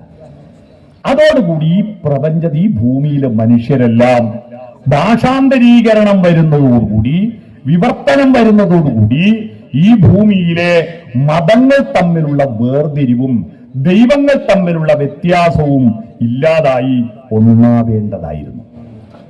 പക്ഷേ ആ വിവർത്തനങ്ങളെ നമ്മൾ വേണ്ടത്ര പ്രചരിപ്പിച്ചില്ല. നമ്മൾ കൂടുതൽ കൂടുതൽ ചുരുങ്ങി നമ്മളെ ദൈവത്തിലേക്ക് ചുരുങ്ങി. അത് ദൈവവിശ്വാസികളുടെ ഏറ്റവും വലിയ ഒരു സങ്കുചിതത്വം എന്താണെന്ന് അറിയുമോ? ഒരമ്പലത്തിൽ പോയാൽ പറയും നീയല്ലാതെ വേറെ ആരുമില്ല എനിക്ക്. ശബരിമലക്ക് പോകുമ്പോ ഗുരുവായൂർ പോയാൽ പറയും നീയേ ശരണം. ചോറ്റാനിക്കരയെ പോയാൽ പറയാം നീയല്ലാണ്ട് വേറെ ആരുമില്ലെന്ന്. അപ്പൊ മറ്റുള്ളവര് കേൾക്കൂലേ ഇത്? അല്ലേ? ഈ ദൈവം എന്ന് പറഞ്ഞാൽ പണ്ടത്തെ മാടമ്പി ജമ്മിമാരുടെ പോലെ ആശ്രിത വത്സലനെ കൃഷ്ണ, ആശ്രയിക്കുന്നവനോട് മാത്രം വാത്സല്യം കൊടുക്കുന്നവനാണോ? അല്ല. അവിടെയാണ് ഭാരതത്തിലെ ദൈവവിശ്വാസികൾക്ക് പല തട്ടുകളുണ്ട്. ഒന്ന്, അഗ്നിർദേവോ ദ്വിജാതീനാം മുനീനാം ഹൃദി ദൈവതം പ്രതിമാം അപ്രബോധീനാം സർവത്ര സമദർശിനാം. ദ്വിജന്മാർക്ക്, ബ്രാഹ്മണന്മാർക്ക് അഗ്നിയിലാണ് ദൈവം, മുനിമാർക്ക് ഹൃദയത്തിലാണ് ദൈവം. അത്രയൊന്നും പാണ്ഡിത്യമില്ലാത്ത നമ്മളെ പോലുള്ള അപ്രബോധികൾക്ക്, പ്രബോധനം ഇല്ലാത്തവർക്ക് പ്രതിമയിലാണ് ദൈവം. ഇനി സർവത്ര സമദർശിന, സമദർശികൾക്ക് എല്ലായിടത്തും ദൈവമാണ്. ഈ സമദർശി സംസ്കാരത്തിന്റെ പിന്തുടർച്ചാവകാശികളായിട്ടായിരുന്നു നമ്മുടെ നാട്ടിൽ പ്രകൃതി ശക്തികളെ ദൈവങ്ങളായി ആരാധിച്ചിരുന്നത്. വൃക്ഷങ്ങൾ ദേവതമാരായിരുന്നു. ചെമ്പകം, ഞാനിവിടെ വന്നപ്പോ നല്ലൊരു ക്യാമറയുണ്ടെങ്കിൽ ഒരു നല്ല കാഴ്ചയുണ്ടായിരുന്നു. ഇലകളില്ലാത്ത പൂക്കൾ മാത്രമുള്ള ചെമ്പകത്തിന്റെ സുന്ദരമായ, അല്ലേ, ചെമ്പക കൈകൾ പൂത്ത് മാനത്ത് പൊന്നമ്പിളിയല്ല അസ്തമിക്കുന്ന സൂര്യന്റെ ചിത്രം എത്ര സുന്ദരമാണ്. ആ ചെമ്പകം ദൈവമായിരുന്നു. കാഞ്ഞിരം ദൈവമായിരുന്നു. ഇടലയും ഇലഞ്ഞിയും ദൈവമായിരുന്നു. വൃക്ഷച്ചുവടുകളിൽ പ്രാർത്ഥിച്ചിരുന്നു. കൂളി ദൈവമായിരുന്നു. അല്ലെ? കൂളി, കാളിയും കൂളിയും ഒക്കെ ഉണ്ടായിരുന്നു. എൻ്റെ ബാല്യത്തിൽ എൻ്റെ വീട്ടിൽ 10 പശു ഉണ്ടായിരുന്നു. ഞങ്ങളുടെ പ്രധാനപ്പെട്ട അസൈൻമെന്റ് ഇതിന് വയറ് നിറക്കലായിരുന്നു. സ്കൂളിൽ പോയില്ല വലിയ കുഴപ്പമൊന്നുമില്ല, വയറ് നിറച്ചില്ല പ്രശ്നം. അന്ന് പശുവിനെ മേയ്ക്കുന്നവർ കർക്കിടക മാസത്തിൽ കർക്കിടവാവ് ദിവസം കാഞ്ഞിരച്ചോട്ടിൽ കൂളിച്ചോറ് എന്ന് പറയുന്ന ഒരു പരിപാടി ഉണ്ടായിരുന്നു. ഇപ്പൊ നാട്ടിൽ നിന്നിപ്പോ ഇല്ല. കാഞ്ഞിരച്ചോട്ടിൽ കൂളിച്ചോറ് വെക്കും. അത് അവിലും മലരും പഴങ്ങളെല്ലാം നിവേദിച്ചിട്ട് കാളി കൂളി കൂ എന്ന് പറഞ്ഞിട്ട് ഓടിപ്പോവും. പിന്നെ അങ്ങ് തിരിഞ്ഞു നോക്കരുത്, കൂളി വന്നിട്ട് കഴിക്കുന്നത് വരെ നിൽക്കണം. അങ്ങനെ നിൽക്കുമ്പോ എനിക്ക് ഈ കൂളിയെ കാണാൻ വല്ലാത്തൊരാകാംക്ഷ. എല്ലാവരും തിരിച്ചു പോയിട്ട് ഞാൻ മെല്ലെ അപ്പുറത്തൂട്ട വന്നിട്ട് ഒരു പാറേന്റെ മറവിൽ നിന്നിട്ട് കൂളിനെ നോക്കി. സത്യത്തിൽ കൂളി വന്ന് തിന്നുന്നത് ഞാൻ കണ്ടു. പക്ഷെ ആ കൂളി തിരിഞ്ഞു നോക്കരുതെന്ന് ഞങ്ങളെ പേടിപ്പിച്ച കുങ്കുരാജനായിരുന്നു കൂളി. വന്നിട്ട് ഇത് തിന്നുന്നത്. ഞങ്ങളെ പേടിപ്പിച്ചതിന്റെ കാര്യം അങ്ങനെ കുങ്കുരാജന്റെ പേര് കൂളിരാജൻ എന്ന പേരായി. ബഹുമാന്യനായ നമ്മുടെ പ്രിയപ്പെട്ട സംവിധായകൻ വിദ്യാധരൻ മാഷ് ഇവിടെ എത്തിയിട്ടുണ്ട്. നിങ്ങൾ ചിട്ടപ്പെടുത്തിയ ഒരു പാട്ട് ഞാൻ ഇവിടെ പാടി. കൽപ്പാന്തകാലത്തോളം എന്നിവിടെ നേരത്തെ പാടി. ഓക്കെ. അപ്പൊ ഞാൻ പറഞ്ഞു വന്നത് പ്രകൃതി ദൈവങ്ങളായിരുന്നു. ആ പ്രകൃതി ദൈവങ്ങളായെന്നും വ്യത്യസ്തമായി എന്റെ ഉള്ളിലും ദൈവശക്തിയുണ്ടെന്നുള്ള ചിന്തയുണ്ടായി.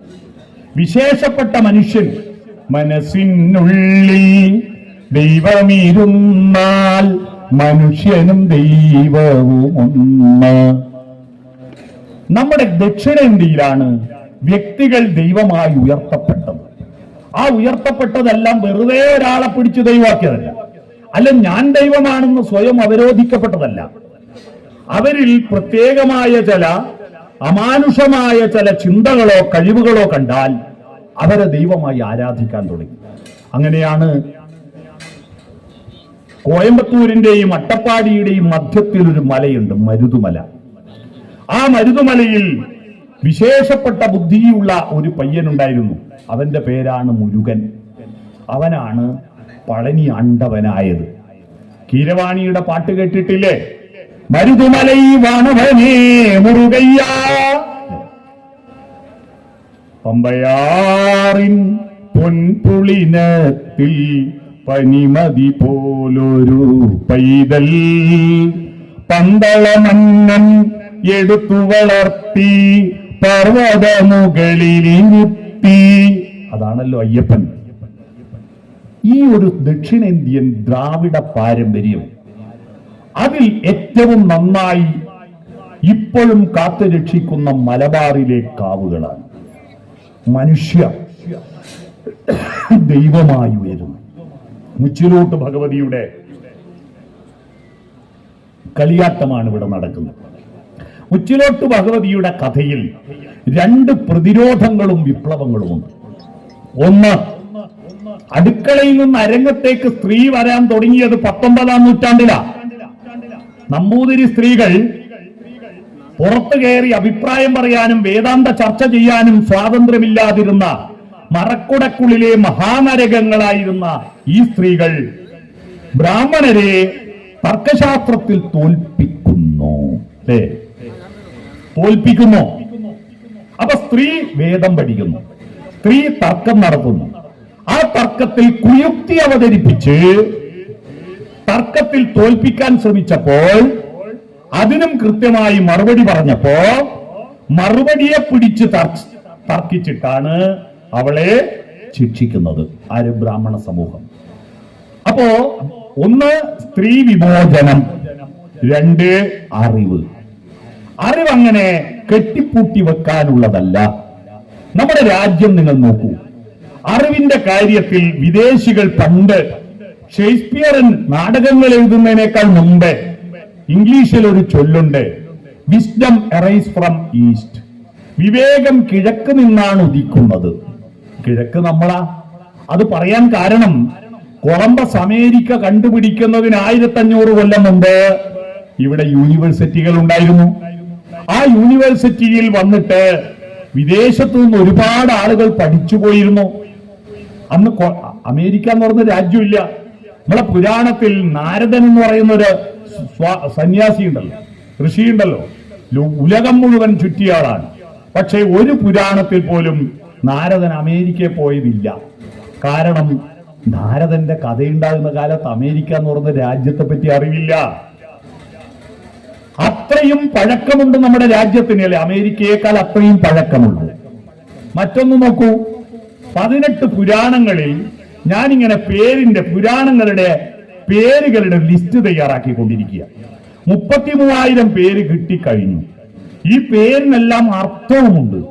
നമ്മൾ ഇന്നത്തെ പോലത്തെ പേരല്ല, ഏത് പേരിനും അർത്ഥമുണ്ട്. നമ്മുടെ നാട്ടിലെ ഒരുപാട് പേരുകളുണ്ട്. ഞാനിങ്ങനെ ചില പേരുകൾ കണ്ടാ ചോദിക്കും. ചാത്തൂട്ടി എന്ന് പറയുന്ന ഒരു പേര് നമ്മുടെ മലബാറിലെ പ്രധാനപ്പെട്ട പേരാണ്. ഞാൻ ഏത് ചാത്തൂട്ടിയെ കണ്ടാലും ചോദിക്കും, ചാത്തൂട്ടി എന്ന് പറഞ്ഞാൽ എന്താണെന്ന് അറിയാവോ? ഇതുവരെ തന്റെ പേരിന്റെ അർത്ഥം അറിയുന്ന ഒരു ചാത്തൂട്ടിയെ ഞാൻ കണ്ടിട്ടില്ല. ചാത്താവിന്റെ കുട്ടിയെ ചുരുക്കി പറഞ്ഞിട്ടാ ചാത്തൂട്ടിയാക്കിയത് എന്ന് ചാത്തൂട്ടിയമാരോട് ഞാൻ പറഞ്ഞു കൊടുക്കും. ആണ്ടി എന്നത് ഒരു പ്രധാനപ്പെട്ട പേര്. ആണ്ടി ആണ്ടി നല്ല അടിക്കാരനാണെന്ന് ആണ്ടി പറഞ്ഞാൽ പോരല്ലോ എന്നൊരു പഴഞ്ചൊല്ലില്ലേ? What is Andi? ആണ്ടി എന്ന് പറഞ്ഞാൽ സുബ്രഹ്മണ്യ സ്വാമിയാണ് ആണ്ടവൻ. ആണ്ടവ എന്ന് വിളിക്കുന്നില്ലേ? ആണ്ടവനെ ചുരുക്കി പറഞ്ഞാണ് ആണ്ടി. പേരിന്റെ അർത്ഥം. എന്ന പുരാണത്തിൽ വെറുതെ ഒരു പേരില്ല. ധൃതരാഷ്ട്രം 100 മക്കൾക്ക് പേരിട്ടു, ഒരു പേര് പോലും ആവർത്തിച്ചു വന്നില്ല. ഇന്ന് 2 മക്കൾക്ക് പേരിടാൻ കണ്ട നെറ്റിലും തപ്പുക, കണ്ട ആളോടെല്ലാം വിളിച്ചു ചോദിക്കുക. അപ്പോഴാണ് 100 മക്കൾക്ക് പേരിട്ടത്. അത്തരത്തിൽ 33,000 പേരുകൾ അർത്ഥമുള്ള പേരുണ്ടാക്കിയില്ലേ? ആ പേരിൽ നിന്നാണല്ലോ നമുക്കെല്ലാം പേരുണ്ടായത്. പുരാണത്തിലുള്ള പേരല്ലാതെ ഈ അടുത്ത കാലത്താണ് പേരിൽ ഒരു പുതിയ വിപ്ലവം ഉണ്ടായത്. ടിങ് ടോങ് ഒരു കുട്ടിയുടെ പേരാണ് എന്റെ നാട്ടിൽ. ടിങ് ടോങ്. ഞാൻ ചോദിച്ചു, ജപ്പാനീസ് ഭാഷയാണോ? അല്ല. പേര് വിളിക്കുന്ന ദിവസം എന്താ പേര് ഇങ്ങനെ ആലോചിച്ചു കൊടുക്കുമ്പോ അപ്പുറത്തെ ഗോയിനാട്ടം വന്നിട്ട് കോളിംഗ് ബെൽ അമർത്തി ടിങ് ടോങ് ഒരൊച്ച വിട്ടു, ആ പേരിട്ടു എന്ന് പറഞ്ഞു. അത്തരത്തിൽ പേരിന്റെ കാര്യത്തിൽ ഇപ്പൊ അടുത്ത കാലത്ത് വലിയ മാറ്റമുണ്ട്. പണ്ടെല്ലാ പേരും പുരാണത്തിലെ പേരാ. ഇത്രയും പേര് കണ്ടുപിടിച്ചില്ലേ മനുഷ്യര്? ഇത്രയും പേരുകൾ ഉണ്ടാക്കി 1.5 ലക്ഷം കഥകൾ അതിനെ കൂട്ടിയോജിപ്പിച്ച് പരസ്പരം യുക്തിഭദ്രമാക്കി എഴുതിയുണ്ടാക്കിയില്ലേ? 18 പുരാണങ്ങൾ, ഉപനിഷത്തുകൾ, വേദങ്ങൾ, വേദാന്തങ്ങൾ, ഇത് മുഴുവൻ അന്ന് എഴുതിയെടുക്കണമെന്ന പണി എത്രയാ? ടൈപ്പ് റൈറ്റിംഗ് ഉണ്ടോ? സ്റ്റെനോഗ്രാഫ് ഉണ്ടോ? അറ്റത്ത് ബോൾ ഉരുളുന്ന ബോൾ പെന്നുണ്ടോ? ഒന്നുമില്ലാതെ ഊർജപത്രത്തിലും പനയോലയിലും എഴുതി വെച്ചതല്ലേ ഇതൊക്കെ? ചെറിയ പണിയായിരുന്നു അത്. നിങ്ങൾ ആലോചിച്ച് നോക്കൂ. അതൊക്കെ പോട്ടെ, ആനന്ദവർദ്ധനന്റെ ധ്വന്യാലോകവും ഭരതമുനിയുടെ നാട്യശാസ്ത്രവും നമ്മുടെ നാട്ടിലുണ്ടായത്, അതും പോട്ടെ. നമ്മുടെ ഇംഗ്ലീഷ് മരുന്ന്, മോഡേൺ മെഡിസിൻ വന്നിട്ട് എത്ര കാലമായി? 100-200 വർഷമല്ലേ ആയിട്ടുള്ളൂ. അതെങ്ങനെ വന്ന? മെന്റലിയഫിന്റെ പട്ടികയിലെ 104 മൂലകങ്ങൾ ലാബറട്ടറികളിൽ ടെസ്റ്റ് ട്യൂബും ഫണലും ഉപയോഗിച്ചിട്ട് രാസത്വരക ശക്തി കണ്ടെത്തി രോഗം നിശ്ചയിക്കാൻ സ്റ്റെതസ്കോപ്പും മൈക്രോസ്കോപ്പും എക്സ്റേയും സ്കാനിങ്ങും ഒക്കെ ഉണ്ടായതിനു ശേഷം ആണല്ലോ ഇംഗ്ലീഷ് ചികിത്സയുണ്ടായേ. എന്നാൽ ഒരു സ്റ്റെതസ്കോപ്പും മൈക്രോസ്കോപ്പും എക്സ്റേയും ഇല്ലാത്ത, ഒരു ലാബറട്ടറിയും ഇല്ലാത്ത കാലത്ത് നമ്മുടെ നാട്ടിലെ മരങ്ങളുടെയും ചെടികളുടെയും വള്ളികളുടെയും ഇലയും തൊലിയും പൂവും കായും വേരും തണ്ടും വായിലിട്ട് ചവച്ചരച്ചു നോക്കിയിട്ട് വാദത്തിന് പറ്റുമോ, പിത്തത്തിന് പറ്റുമോ, കഫത്തിന് പറ്റുമോ എന്ന് മനസ്സിലാക്കിയിട്ട് ആയിരക്കണക്കിന് അരിഷ്ടവും കഷായവും ലേഹ്യവും വടകവും ഗുളികകളും എഴുതി വെച്ച ചരകനും സുശ്രുതനും സഞ്ജീവിനിയും എന്ത് ബുദ്ധിമാന്മാരായിരുന്നു! ഇന്നും നമ്മൾ ഉപയോഗിക്കുന്നില്ലേ? എനിക്ക് കടുത്ത ചുമയായിരുന്നു. ചരക സംഹിതയിലെ വ്യോഷാദി വടകം ഇടക്ക് നുണഞ്ഞിട്ടാ ഞാൻ ഇവിടെ പ്രസംഗിക്കുന്നത്. ഇന്നും ആൾ ഉപയോഗിക്കുന്നില്ലേ? പരിയാരത്ത് മോഡേൺ മെഡിസിൻ ആശുപത്രി പോലെ തന്നെ അപ്പുറവും പോകുന്നില്ലേ ആളുകൾ? ആയുർവേദ കോളേജിലും പോകുന്നില്ലേ? അത്രയും പഴക്കമുള്ള ബുദ്ധി ഉണ്ടായിരുന്നു നമുക്ക് അല്ലേ? എത്ര പുരാണങ്ങൾ, ശ്ലോകങ്ങൾ എഴുതി നമ്മളില്ലേ? എന്നിട്ട് എന്താ നമ്മുടെ രാജ്യം പുറകോട്ട് പോയേ? ലോകത്ത് ഏറ്റവും കൂടുതൽ കുട്ടികൾ മരിക്കുന്ന രാജ്യം സന്താന ഗോപാല കൃഷ്ണ എന്ന് പാട്ടുപാടുന്ന നമ്മുടെ രാജ്യം 3-ാം സ്ഥാനത്താ. ആഫ്രിക്കൻ രാജ്യങ്ങളെ ഉള്ളൂ നമ്മുടെ മുമ്പിൽ ഏറ്റവും കൂടുതൽ കുട്ടികൾ മരിക്കുന്ന രാജ്യം. ഒന്നും വേണ്ട, ഈ കാവിന്റെ മുറ്റത്തുള്ള ഏതെങ്കിലും ഒരു ആധുനിക ഉപകരണം ഇന്ത്യ കണ്ടുപിടിച്ചിട്ടുണ്ടോ? നോക്കൂ. ഇത്രയും ബുദ്ധിമാന്മാരായ നമ്മൾ കണ്ടുപിടിച്ച എന്തെങ്കിലും ഉണ്ടോ? ഈ മൈക്ക് കണ്ടുപിടിച്ച ഇന്ത്യയിലല്ല, വാച്ച് കണ്ടുപിടിച്ച ഇന്ത്യയിലല്ല, കണ്ണട കണ്ടുപിടിച്ച ഇന്ത്യയിലല്ല, പേന കണ്ടുപിടിച്ച ഇന്ത്യയിലല്ല, അച്ചടി കണ്ടുപിടിച്ച ഇന്ത്യയിലല്ല. ബൾബ് കണ്ടുപിടിച്ചത്, മൈക്ക് കണ്ടുപിടിച്ചത്, നിങ്ങൾ ഇരിക്കുന്ന കസേര പ്ലാസ്റ്റിക് കണ്ടുപിടിച്ചത്, ഞാൻ വന്ന കാറും ഇതുവഴി പോകുന്ന ട്രെയിനും കണ്ടുപിടിച്ച ഇന്ത്യയിലല്ല. ഇതൊക്കെ വിദേശികൾ കണ്ടുപിടിച്ചതാണ്. എന്തേ നമ്മുടെ ബുദ്ധിക്ക് പറ്റി? എല്ലാ ദൈവവിശ്വാസികളും ഭാരതീയരും ഗൗരവതരമായി ചിന്തിക്കണം. ഈ ഉച്ചിലോട്ട് ഭഗവതിയുടെ പെരുങ്കളിയാട്ടം നടക്കുമ്പോൾ വിഷയമൊന്നാണ്.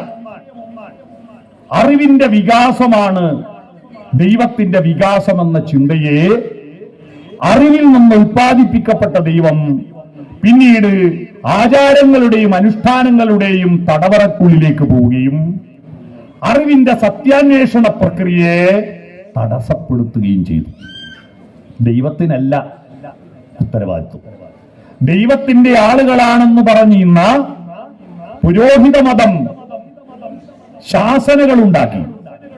ശാസനകൾ എന്ന് പറഞ്ഞാൽ ചോദ്യം ചെയ്യപ്പെടാൻ പാടില്ലാത്തത് എന്ന്. അത് സനാതനമാണ്. അത് വിശ്വസിച്ച് നടന്നിരുന്നെങ്കിൽ ഇപ്പോഴും സൂര്യൻ ഭൂമിയെ ചുറ്റണ്ടേ? നമ്മുടെ പുരാണങ്ങളിൽ എവിടെയെങ്കിലും ഭൂമി സൂര്യനെ ചുറ്റുന്നതായിട്ടുണ്ടോ? അത് ആധുനിക ശാസ്ത്രം കണ്ടുപിടിച്ചതാണ്. സൂര്യൻ ആകാശത്ത് ഭൂമി നോക്കുമ്പോ ആകാശത്തെ ഗ്രഹങ്ങൾ നക്ഷത്രങ്ങളുടെ കൂട്ടത്തിൽ വണ്ണത്ത് കാണുന്നതാണല്ലോ 7 ആഴ്ചന്റെ പേര്. അതിൽ ചന്ദ്രനും സൂര്യനും ഒരേ സ്റ്റാൻഡല്ലേ? സൂര്യൻ സൺഡേ, ചന്ദ്രൻ മൺഡേ, മൂൺഡേ അല്ലേ? തിങ്കൾ അല്ലേ? പിന്നെയോ? പിന്നെ ചൊവ്വ ഗ്രഹമാണ്, ബുധൻ ഗ്രഹമാണ്, വ്യാഴം ഏറ്റവും വലിയ ഗ്രഹമാണ്, വെള്ളി ശുക്രനാണ്, ശനി വളയമുള്ള ഗ്രഹം. നെപ്റ്റ്യൂണും യുറാനസും പ്ലൂട്ടോയോ അന്ന് കണ്ടുപിടിച്ചിട്ടില്ല. അതുകൊണ്ട് ആഴ്ചക്ക് 7 ദിവസമായി പോയി. മനസ്സിലായോ? ഇല്ലേ, പിന്നെയും വരും 3 ദിവസം. ആകാശത്തെ നക്ഷത്രങ്ങളെ നോക്കിയിട്ട് 12 രാശികളെ നിശ്ചയിച്ചു അല്ലേ? ആ നക്ഷത്രങ്ങൾ നമ്മൾ പൂമ്പാറ്റ, ബാലരമ, ബാലമംഗളം, തത്തമ്മയിലൊക്കെ കുത്തുകൾ ഇട്ടിട്ട് കുത്തുകൾ നമ്പർ കൊടുത്തിട്ട് യോജിപ്പിച്ചിട്ട് ഒളിഞ്ഞിരിക്കുന്ന ആളെ കണ്ടെത്തുക എന്നതുപോലെ ഭൂമി സൂര്യനെ ചുറ്റുമ്പോ 12 ദിക്കുകളിൽ നിന്ന് ആകാശത്തേക്ക് നോക്കുമ്പോ 12 ചിത്രങ്ങൾ കിട്ടി. നർമ്മദാദേവിയുടെ വാഹനമായിരിക്കുന്ന മകരമത്സ്യത്തെ കിട്ടിയപ്പോ, മകരമത്സ്യം നർമ്മദയുടെ വാഹനമാണ്. മകരമത്സ്യം എന്ന് പറഞ്ഞാൽ മുതല, മുഖം മുതലയും ഉടല് മീനുമായിരിക്കുന്ന ഒരു വിചിത്ര ജീവിയാണ് മകരമത്സ്യം. അതിന്റെ ചിത്രം കിട്ടിയപ്പോ മകരമാസം. പാത്രത്തിന്റെ ചിത്രം കിട്ടിയപ്പോ കുംഭമാസം. സാധാരണ പരൽമീന്റെ ചിത്രം കിട്ടിയപ്പോ മീനമാസം. ആടിന്റെ ചിത്രം കിട്ടിയപ്പോ മേഷമാസം. മേഷം ആട്, അതാ മേടമാസമായി. പോത്തിന്റെ ചിത്രം കിട്ടിയപ്പോ ഇടവമാസം. ഭാര്യയും ഭർത്താവും പരസ്പരം വെറ്റില മുറുക്കി വൈലോപ്പള്ളിയുടെ കവിതയും ചൊല്ലി, ഒരു വെറ്റില 100 തേച്ചു നീ തന്നാലും ഈ തിരുവാതിരരാവ് താമ്പൂലപ്രിയയല്ലോ എന്ന മട്ടിൽ അഭിമുഖരായി സ്നേഹസമ്പൂർണമായി ഇരിക്കുന്ന ചിത്രം കിട്ടിയാൽ മിഥുനമാസം. ഞണ്ടിന്റെ ചിത്രം കിട്ടിയാൽ കർക്കിടകം. സിംഹത്തിന്റെ ചിത്രം കിട്ടിയാൽ സിംഹമാസം. നമ്മൾ സാധാരണ മലയാളിക്ക് ഹം എന്നൊന്നും പറയാനാവാത്തത് കൊണ്ട് സിംഹം എന്നതിന് ചിങ്ങം എന്ന് പറയും. കന്യക, വിവാഹിതയാവാത്തൊരു പെണ്ണ്, പ്രിയമുള്ളൊരാളാരോ വരുവാനുണ്ടെന്നു ഞാൻ വെറുതെ മോഹിക്കുന്നൊരു പെണ്ണിന്റെ ചിത്രം കിട്ടിയാൽ കന്യക, കന്യമാസം. ത്രാസ്, തുലാസിന്റെ ചിത്രം കിട്ടിയാൽ തുലാമാസം. തേളിന്റെ ചിത്രം കിട്ടിയാൽ വൃശ്ചിക മാസം. അമ്പും വില്ലും ഏന്തി നിൽക്കുന്ന ഒരു ഭടന്റെ ചിത്രം കിട്ടിയാൽ ധനുസ്, വില്ല്, ധനുമാസം. 12 മാസങ്ങൾ അങ്ങനെയുണ്ടായി അല്ലേ? 12 മാസങ്ങൾ നിശ്ചയിക്കുന്നതിന് മുമ്പ് 10 മാസമേ ഉണ്ടായിരുന്നു. 10 മാസം. പ്രവേശനദ്വാര ദൈവം, ഗ്രീക്ക് പുരാണത്തിലെ ഗോഡ് ഓഫ് എൻട്രൻസ്, ദ്വാരപാലകൻ എന്ന വാക്ക് പറയുമ്പോൾ വിവാദമാണിപ്പോ അല്ലെ? ദ്വാരപാലക ദൈവം, ആ ദ്വാരപാലക ദൈവം ആണ് ജാനുവസ്. 2 തലകളുണ്ട് അതിന്. കഴിഞ്ഞ വർഷത്തെ ഓർമ്മിക്കാനും അവലോകനം ചെയ്യാനും പുതിയ വർഷത്തെ നോക്കിക്കാണാനുമുള്ള ഭൂതത്തെ പറ്റിയും ഭാവിയെ പറ്റിയിട്ടുള്ള ചിന്തകളെ പറ്റി പ്രതീകമാണ് ജാനുവസ് എന്ന 2 തലകളുള്ള ജാനുവസ് എന്ന ദേവതയുടെ പേരിൽ ജാനുവരി ഉണ്ടായി. ആത്മശുദ്ധീകരണത്തിനൊരു ദൈവമുണ്ട്, ഗ്രീക്ക് ദേവത ഫെബ്രുവ ദൈവം, ഫെബ്രുവരി ഉണ്ടായി. യുദ്ധദേവതയാണ് മാർച്ച്, മാർച്ച് ഉണ്ടായി. ഏപ്രിലൈറ്റ് വസന്ത ദേവതയാണ്, ഏപ്രിൽ ഉണ്ടായി. മേയസ് വിവാഹദേവതയാണ്, മേയ് ഉണ്ടായി. സ്നേഹദേവതയാണ് ജൂണസ്, ജൂൺ ഉണ്ടായി. പിന്നീട് ജൂലൈയും ആഗസ്റ്റ് ഉണ്ടായിരുന്നില്ല. പിന്നെ 7-ാം മാസം സെപ്റ്റംബർ ആയിരുന്നു. 7 സപ്തം അല്ലേ? സെപ്റ്റംബർ 7-ാം മാസം. അഷ്ടം 8, ഒക്ടോബർ, ഒക്ടോബർ. നവം 9, നവംബർ 9-ാം മാസം. ദശം 10, ദശംബർ, ഡിസംബർ. ഇത് ഞാൻ ഉണ്ടാക്കി പറഞ്ഞതല്ല. സംസ്കൃതവും ലാറ്റിൻ ഭാഷയും തമ്മിലുള്ള ശബ്ദസമാനതകളെ പറ്റിയിട്ട് വലിയ തെളിവുകൾ ഒരുപാട് കിട്ടിയിട്ടുണ്ട്. രണ്ടിലും 3 തന്നെയാണ്. അങ്ങനെ വന്നതാ. പിന്നീട് 12 രാശികളിൽ 12 മാസം ഉണ്ടാക്കണം തീരുമാനിച്ചപ്പോ 2 മാസത്തിന് പേര് കൊടുക്കണം. ഏത് പേര് കൊടുക്കും? ജൂലിയസ് സീസറാണ് രാജാവ് പറഞ്ഞു എന്റെ പേര് കൊടുക്കണം ഒരു മാസത്തിന്. അതാ ജൂലൈ മാസം. അടുത്ത മാസത്തിന് തന്റെ മരുമകൻ അടുത്ത രാജാവിന്റെ പേര് കൊടുക്കണം. അഗസ്റ്റസ് സീസർ, ആഗസ്റ്റ് മാസം. അങ്ങനെയാ 12 മാസമായി.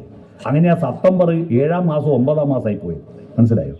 ഞാൻ പറഞ്ഞു വന്നത്, ഈ ആകാശഗോളങ്ങളെ നോക്കി മനുഷ്യ ജീവിതത്തെ സങ്കല്പിക്കുന്ന അന്നത്തെ വലിയ ബുദ്ധിയായിരുന്നു അത്.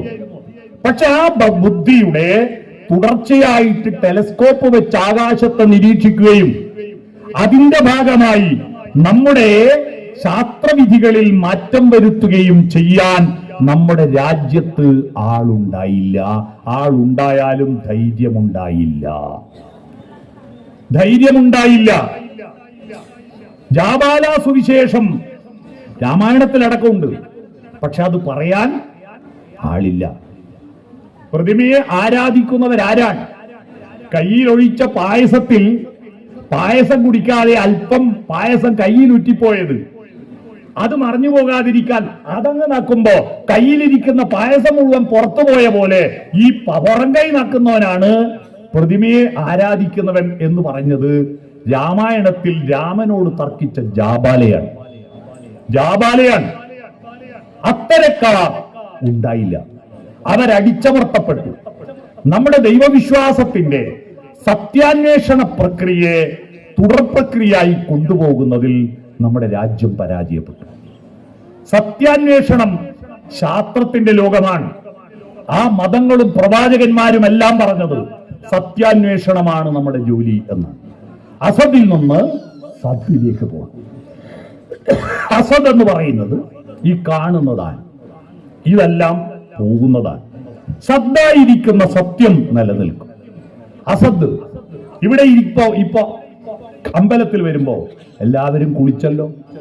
കണ്ണാടിയിൽ പോയിട്ട് 1.5 തേങ്ങ വലിപ്പമുള്ള നമ്മുടെ തല കണ്ടില്ലേ? 100 കൊല്ലം കഴിഞ്ഞാൽ എന്താവും? അത് അസത്താവും അല്ലേ?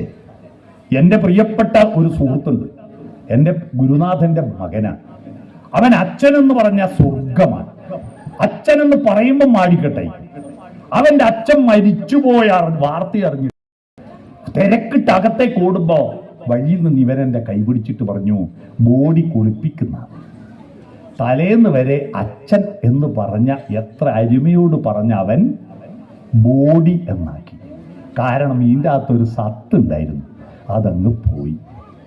തിലകം ചാർത്തി ചിരിയുമഴകായി പല നാൾ പോറ്റിയ പുണ്യശിരസേ ഉലകം വെല്ലാം ഉഴറിയ നീളം വില പിടിയാതൊരു തലയോടായി. അല്ലേ? ഈ തത്വം അറിയാൻ ഒരു സ്കൂൾ പഠിക്കണം. ആ സ്കൂളിന്റെ പേര് ആത്മവിദ്യാലയമേ. ആ സ്കൂളിൽ പോകാൻ സ്കൂൾ ബസ് ഉണ്ടോ? ഓട്ടോറിക്ഷ ഉണ്ടോ? ഇല്ല. ആ സ്കൂളിൽ പോകണമെങ്കിൽ എങ്ങനെയാ സഞ്ചരിക്കുക? മാനസ സഞ്ചരരേ ബ്രഹ്മണി മാനസ സഞ്ചരരേ. കൊട്ടിയൂര് പോയിട്ടുണ്ടോ നിങ്ങൾ? കൊട്ടിയൂര് പോവാൻ വേണ്ടിയിട്ട് ഇവിടുന്ന് നെരുവമ്പ്രത്തുനിന്ന് ബസ് കയറിയാല് പഴയങ്ങാടി ഇറങ്ങും. അവിടെ നിന്ന് ബസ് കയറിയാല് നേരെ ചെറുകുന്ന്, കണ്ണപുരം, കണ്ണപുരം അല്ലേ, വളപട്ടണം പാലം, പുതിയ തെരു, ചിറക്കല്, പള്ളിക്കുന്ന്, ചെട്ടിപ്പീടിയ അല്ലേ, അത് കഴിഞ്ഞിട്ട് കാൽടെക്സ്, അത് കഴിഞ്ഞിട്ട് താവക്കര അണ്ടർ ബ്രിഡ്ജ് വഴി പുതിയ സ്റ്റാൻഡിൽ പോയി ബസ് കയറിയാൽ അവിടുന്ന് നേരെ മേലെ ചൊവ്വ, താഴെ ചൊവ്വ, കാടാച്ചിറ, പെരളശ്ശേരി, മമ്പറം, കായലോട്, പാച്ചപ്പൊയ്ക, കിണവക്കല്, കൂത്തുപറമ്പ് നേരെ കിഴക്കോട്ട് പോയാൽ തൊക്കിലങ്ങാടി നിന്ന് വലത്തോട്ട് പോയാൽ കൈതേരി, മാനന്തേരി, അത് കഴിഞ്ഞ എന്റെ നാട് ചിറ്റാരിപ്പറമ്പ് വഴി കണ്ണവം പാലവും കടന്ന് കോളയാട് നെടുമ്പോയിരുന്ന് കുന്നുകേരി വാരപ്പീടി എന്ന് വലത്തോട്ട് തെറ്റി, കൊളക്കാട് ഇടത്തോട്ട് തെറ്റി, മഞ്ഞാമ്പറമ്പെന്ന് വലത്തോട്ട് തെറ്റി, കേളകത്തുനിന്ന് മുന്നോട്ട് പോയി ചുങ്കക്കുന്ന് കഴിഞ്ഞ് പാമ്പറപ്പാനും വീണ്ടും നോക്കിയും കഴിഞ്ഞാൽ കൊട്ടിയൂർ അമ്പലത്തിലെത്തും. ചേട്ടാ, ഈ 1.5 തേങ്ങന്റെ വലുപ്പമുള്ള നിങ്ങളുടെ തലേന്റെ ഉള്ളില് ഇപ്പൊ കൊട്ടിയൂര് വരെ വലുതായോ? ഇതാ മാനസ സഞ്ചരരേ. ലോകത്തിൽ ഏറ്റവും വലുപ്പമുള്ളത് മനസ്സാണ്. ദൈവത്തിന്റെ വലുപ്പം വർദ്ധിപ്പിക്കാൻ എന്താ മാർഗം? ദൈവത്തിന്റെ വലുപ്പം വർദ്ധിപ്പിക്കുവാൻ മനുഷ്യന്റെ മനസ്സ് വളർത്തുക, അത് മാത്രമേ മാർഗമുള്ളൂ. ശ്രീകോവിലിന്റെയോ ചുറ്റമ്പലത്തിന്റെയോ അഗ്രശാലയുടെയോ കൊടിമരത്തിന്റെയോ വലുപ്പം വർദ്ധിപ്പിക്കുന്നതോറും ദൈവം വലുതാവില്ല. ദൈവം നിങ്ങളുടെ മനസ്സിൽ നിറഞ്ഞു നിൽക്കുന്നവനാണ്. ആ മനസ്സ് ചെറുതാവുന്നു, അമ്പലം വലുതാവുന്നു എന്നതാണ് നമ്മുടെ നാട്ടിൽ ഇപ്പോൾ ഉള്ള ഏറ്റവും വലിയ സാംസ്കാരിക പ്രതിസന്ധി. എല്ലാവരും വിശ്വാസികളും അലക്കിയാണ് അല്ലേ? എവിടെയും ആൽത്തറയിൽ പോലും ദൈവത്തെ കണ്ടിരുന്ന ഒരു നാടാണ് നമ്മുടെ. വിദ്യാധരൻ മാഷ് ചിട്ടപ്പെടുത്തിയ അതിമനോഹരമായ പാദമുദ്രകളിലെ പാട്ടോർമ്മയുണ്ടോ?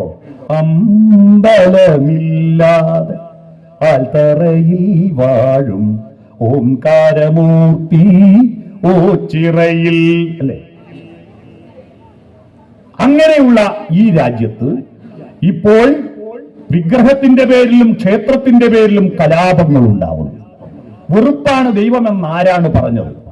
ശാന്തമായ നാദമുണ്ടായപ്പോഴാണ് മനുഷ്യൻ മൃഗത്തിൽ നിന്ന് മനുഷ്യനായത്. കാട്ടാളന്റെ ശബ്ദം അട്ടഹാസമായിരുന്നു. അവന് കൃഷിയോ വീടോ ഭൂമിയോ ഉണ്ടായിരുന്നില്ല. അവൻ കൃഷി ചെയ്യാൻ ആരംഭിച്ചപ്പോ വീട് വെച്ചപ്പോ അടുത്തിരുന്നു. അട്ടഹാസത്തിൽ നിന്നും മെല്ലപ്പറച്ചിലുണ്ടായി. അട്ടഹാസം നിഷാദമെന്നാണ്. നീ നിഷാദമാണ്. നിഷാദനാരാ? കാട്ടാളൻ. കാട്ടാളന്റെ ശബ്ദത്തിൽ നിന്ന് മെല്ലെ പറയാൻ തുടങ്ങി അല്ലേ? മെല്ലെ പറയാൻ തുടങ്ങി. വീണാപാണിനി രാഗവിലോലിനി രാഗിണി സരസ്വതി ദേവി ഈശ്വരി. കേട്ടിട്ടുണ്ടോ? വിദ്യാധര മാഷയുടെ മറ്റൊരു നല്ല പാട്ടാണ്. അത്തരത്തിലുള്ള മെല്ലെ പറയാൻ തുടങ്ങിയപ്പോ അട്ടഹാസത്തിൽ നിന്ന് ഒച്ചയിൽ നിന്നും നാദമുണ്ടായപ്പോഴാണ് മനുഷ്യൻ ദൈവമായത്, മനുഷ്യൻ മനുഷ്യനായത്. എന്നാൽ ഇപ്പോൾ അട്ടഹാസങ്ങളാണ് ദൈവം. അല്ലാഹു അക്ബർ എന്ന് പ്രതിഷേധ സൂചകമായി വിളിക്കുന്ന മുദ്രാവാക്യമാവും. ഒരു രാഷ്ട്രീയ പാർട്ടിയുടെ ജാഥയിൽ സ്വാമിയെ അയ്യപ്പോ എന്ന് വിളിക്കുന്നു, അട്ടഹസിച്ചു വിളിക്കുന്നു. പാർട്ടി ഏതുവാണെന്നല്ല, ഒരു ദൈവത്തെ പ്രതിഷേധ സൂചകമായി വിളിക്കുന്നു. ജയ് ശ്രീറാം അട്ടഹസിക്കുന്നു. ശാന്താകാരനായിരിക്കുന്ന ദൈവങ്ങളുടെ, സുസ്മേരവതനായിരിക്കുന്ന ദൈവങ്ങളുടെ ചിത്രങ്ങൾക്ക് പകരം കലിപ്പൻ ദൈവങ്ങൾ, കലിപ്പൻ ഹനുമാനിന്റെയും കലിപ്പൻ രാമന്റെയും ചിത്രം. രാമ എന്ന് ജപിക്കുന്നത് എന്തിനാണെന്ന് നമ്മുടെ രാജ്യത്ത് ഗാന്ധി ഈ ലോകത്തോട് പറഞ്ഞു. ഭജ് പ്യാരേ കോ സീതാറാം. പ്യാർ, സ്നേഹത്തിനാണ് ദൈവത്തെ പ്രാർത്ഥിക്കുന്നത്. ഈ വാൽമീകി രാമായണം എഴുതുന്നതിന് മുമ്പ് രാമന്റെ കഥ നാരദൻ വാൽമീകിക്ക് പറഞ്ഞു കൊടുക്കുന്നതിന് മുമ്പ് വാൽമീകി രാമ ജപിച്ചിരുന്നു. ഏത് രാമന? രാമായണം എഴുതിയിട്ടില്ല, രാമന്റെ കഥ കേട്ടിട്ടില്ല. ഏത് രാമനാണ്? രാശബ്ദോച്ചാരണ മാത്രേണ മുഖാൻ നിര്യന്തി പാതക പുനഃപ്രവേശ ഭീര്യാജ മകാരച്ച കവാടവേൽ. രാ എന്നുച്ചരിക്കും വേളയിൽ എല്ലാ പാപങ്ങളും പുറത്തു പോകുന്നു. പുറത്തുപോയ പാപങ്ങൾ തിരിച്ച് അകത്ത് പ്രവേശിക്കാതിരിക്കാൻ മ എന്ന് വായ പൂട്ടുന്നു. ഉള്ളിൽ അന്ധകാരത്തെ പുറത്തേക്ക് തള്ളി ഉള്ളിൽ പ്രകാശം നിറക്കുന്ന പ്രക്രിയയാണ് രാമ. അമ്പലത്തിൽ വരുന്നത് എന്തിനാ? വിളക്കിനെ പ്രാർത്ഥിക്കുന്നത് എന്തിനാ? നട തുറക്കാൻ കാത്തു നിൽക്കുന്നത് എന്തിനാ? സർവവ്യാപിയായ ദൈവം നിങ്ങളെ കാണുന്നില്ലേ? പിന്നെ എന്തിനു നട തുറക്കാൻ കാത്തു നിൽക്കുന്നു? ദൈവം നമ്മളെ കാണാനോ നമ്മൾ ദൈവത്തെ കാണാനോ അല്ല. ആ നടയിൽ കത്തിച്ച വെളിച്ചം എന്റെ ഹൃദയ വെളിച്ചമാക്കാനാണ്. കയ്യിലെ പ്രധാനപ്പെട്ട വിരല് പെരുവിരലാണ്, തള്ളവിരലാണ്. അത് പഞ്ചായത്ത് പ്രസിഡന്റാ, ബാക്കി 4 മെമ്പർമാരാ. ഒരിക്കലെങ്കിലും ആരെങ്കിലും തള്ളവിരലിനെ ക്ഷേത്രത്തിലേക്ക് ചൂണ്ടി തൊഴുതിട്ടുണ്ടോ? ചൂണ്ടുന്നത് ഇവിടെയാണ്. എന്മനം പൊന്നമ്പലം അതിൽ നിന്റെ ശ്രീരൂപം. ആ വെളിച്ചത്തെ ഹൃദയത്തിലേക്ക് ഏറ്റുവാങ്ങും. തൊഴുതു കഴിഞ്ഞാൽ വികാരങ്ങളിൽ മാത്രം പോരാ വെളിച്ചം, ചിന്തയിലും വേണം. അതുകൊണ്ടാണ് ആ വെളിച്ചത്തിനൊരു എക്സ്റ്റൻഷൻ ചിന്തയിലേക്ക് കൊടുക്കുന്നു. തൊഴുതിട്ട് ഇങ്ങനെയാക്കുന്നില്ലേ? മേലേക്കാവിലും താഴേക്കാവിലുള്ള ആള് ഇവിടെയാണ്. എന്നിട്ട് പ്രസാദം വാങ്ങും. ആ പ്രസാദം നെറ്റിയിൽ തൊടുന്നതിന് മുമ്പ് ക്ഷേത്രക്കുളത്തിലെ മണിക്കിണറിലെ വെള്ളം ചേർത്താ പോരാ. അതിൽ ചേർക്കേണ്ടത് എന്താണെന്ന് 60 കൊല്ലമായിട്ട് യേശുദാസ് നിങ്ങളെ കേൾപ്പിക്കുന്നു. ചേർക്കാറുണ്ടോ? ശബരിമലയിൽ തങ്ക സൂര്യോദയം, ഈ സംക്രമ പുലരിയിൽ അഭിഷേകം, ഭക്തകോടി തേടിയെത്തും സന്നിധാനത്തിൽ വന്നെത്തുമെന്റെ ഹൃദയവും ഉടുക്കും കൊട്ടി. അടുത്ത വരി, നെഞ്ചിലെ വെളിച്ചത്തിൻ കതിരെടുത്ത് അതിൽ നിൻ പ്രസാദം ചാലിച്ച് നെറ്റിയിലിട്ട്. ആ വെളിച്ചമാണ് എന്റെ നെറ്റിയിൽ. ചന്ദനവും ഭസ്മവും തൊട്ടാൽ എന്റെ ചിന്തകളിൽ ഒരു ദുഷ്ടചിന്തയില്ലെന്ന് സ്വയം ഡിക്ലെയർ ചെയ്യുക. നെഞ്ചത്ത് പൂശിയാൽ എന്റെ നെഞ്ചിനകത്ത് ഒരു ദുഷ്ടവികാരങ്ങളില്ലെന്ന് പ്രഖ്യാപിക്കുക. കണ്ഠത്തിൽ തേച്ചാൽ കണ്ഠം കണ്ഠ്യാക്ഷരങ്ങളുടെ ഉറവിടമാണ്. ക് എന്ന അക്ഷരം കണ്ഠത്തിൽ നിന്ന് ഉത്ഭവിക്കുന്നു. വായിലൂടെ പുറത്തു വരുമ്പോൾ വാക്ക് ഉണ്ടാവുന്നു. വാക്ക്, ആ വാക്കുകളിൽ ഒരു ദുഷ്ടത, ഒരു വൃത്തികെട്ട വാക്ക് ഞാൻ പറയില്ല. നല്ല വാക്കോതുവാൻ പ്രാണിയുണ്ടാവണം, സത്യം പറയുവാൻ ശക്തിയുണ്ടാവണം. ബാക്കിയുള്ളത് രണ്ട് കൈയിലും പൂശുക. ആ കൈകളിൽ കൈകൊണ്ട് ചെയ്യുന്ന കർമ്മം, ആ കർമ്മം പരിശുദ്ധമായിരിക്കും. മനസ വാച കർമ്മണ ഞാൻ ശുദ്ധനായെന്ന് സ്വയം പ്രഖ്യാപിക്കാൻ ധൈര്യമുള്ളവനെ പ്രകാശമുള്ളിൽ നിറച്ചവൻ എന്ന് പറയും. പ്രകാശത്തിന് സംസ്കൃതത്തിൽ ഭ എന്ന് പറയും. പ്രകാശമുള്ളിൽ നിറച്ചവൻ ഭക്തൻ. പിടികിട്ടിയോ?